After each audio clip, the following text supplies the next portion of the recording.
Assalamualaikum warahmatullahi wabarakatuh. Usikum wa nafsi bitaqwallahi faqad fazal muttaqun. Ya ayyuhalladzina amanu taqullaha haqqa tuqatih wa la tamutunna illa wa antum muslimun. Setiap persoalan yang kita alami di dalam hidup ini sudah lebih dahulu dirasakan oleh baginda tercinta Nabi Muhammad SAW. Jika kita merasakan kegelisahan, Nabi juga pernah merasakan kegelisahan. Jika kita merasakan khawatir, Nabi juga pernah merasakan kekhawatiran.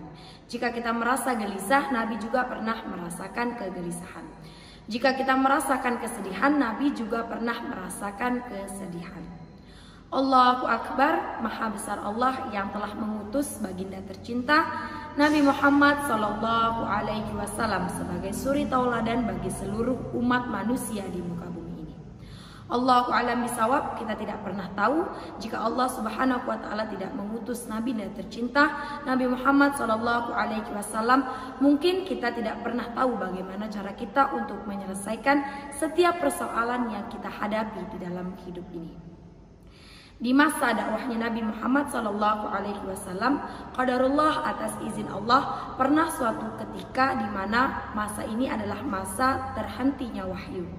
Di mana wahyu yang biasa datang setiap minggu, setiap hari, berganti bulan, wahyu terus berdatangan. Tapi pada waktu ini wahyu itu terhenti. Sehingga terhentinya wahyu ini sudah mulai terdengar oleh orang-orang kafir Quraisy, dan orang-orang kafir Quraisy ini mulai menghina Nabi Muhammad SAW dengan mengatakan bahwa Nabi itu adalah orang gila, orang yang frustasi, orang yang sudah ditinggalkan oleh Tuhannya, orang yang sudah mulai kehilangan arah. Sehingga kesedihan yang amat sangat mendalam dirasakan oleh baginda tercinta Nabi Muhammad SAW. Hal ini adalah sebagai miniatur kehidupan yang telah dialami oleh baginda tercinta Nabi Muhammad SAW yang bisa kita terapkan di dalam kehidupan kita, bahwa ada suatu rumusan di dalam Al-Quran, la yukallifullahu nafsan illa wus'aha. Allah itu tidak akan pernah menguji hambanya di luar daripada batas kemampuannya.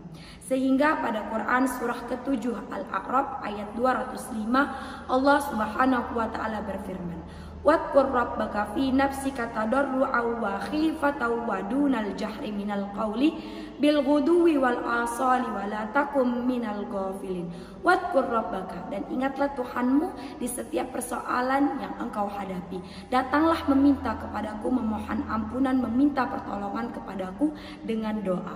Karena doa itu adalah bagian dari zikir, dan zikir itu adalah cara kita untuk mengingat Allah Subhanahu wa taala.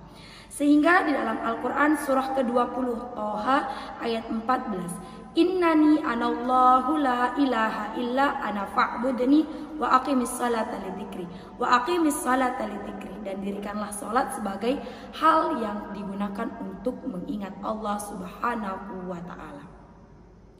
Dan kemudian setelah salat jangan terburu-buru untuk pergi, laksanakanlah tasbih, tahmid sebagai zikir untuk mengingat Allah Subhanahu wa taala sebagaimana yang terdapat pada Quran surah keempat An-Nisa ayat 103. Fa idza qadaitumus salata fadhkurullaha qiyaman wa qu'udan wa 'ala junubikum fa idza ma'nantum fa aqimus shalah innas salata kanat 'alal mu'minina kitaban mawquta. Di setiap waktu, baik itu berdiri, berzikir, baring, duduk, ingatlah Allah Subhanahu wa taala, maka laksanakanlah tasbih, tahmid atau tahlil untuk mengingat kebesaran Allah Subhanahu wa taala. Ketika menghadapi persoalan, segera ambil air wudhu, laksanakanlah sholat, bacalah Al-Quran. Karena Al-Quran itu adalah bagian daripada zikir kepada Allah Subhanahu wa ta'ala. Sebagaimana rumusan yang terdapat pada Quran surah ke-15 Al-Hijr ayat 9. Inna nahnu nazzalna dzikra wa inna lahu lahafidun. Dan kami turunkan Al-Quran itu sebagai zikir pengingat kepada Allah Subhanahu wa taala.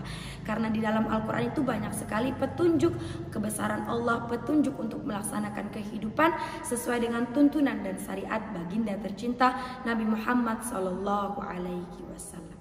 Sehingga di dalam Quran surah ke-15 Al-Hijr ayat 28, alladzina amanu wa tatma'innu qulubuhum bidzikrillah, ala bidzikrillah wa tatma'innul qulub. Orang-orang yang beriman itu untuk menginginkan hati yang tentram, hati yang tenang, maka berzikirlah dengan mengingat Allah Subhanahu wa taala. Ala bidzikrillah wa tatma'innul qulub. Bukankah dengan mengingat Allah saja hati itu menjadi tentram? Sehingga segala persoalan ataupun masalah yang menimpa kita di dalam kehidupan, ketika kita sandarkan kepada Allah, kita memohon pertolongan Allah, kita meminta kepada Allah, walaupun solusi dari permasalahan itu belum datang, masalahnya belum selesai, hati akan menjadi tenang. Sehingga di dalam Al-Quran surah Al-Baqarah ayat 153, innallaha ma'as sabirin, sesungguhnya Allah bersama orang-orang yang sabar. Maka percayalah, ketika zikir kita benar sampai dengan detik ini, maka hati kita bisa menjadi tenang dan tentram, dan setiap persoalan dan masalah yang menimpa kita akan terasa ringan karena ada campur tangan Allah dalam setiap persoalan dan masalah yang kita hadapi.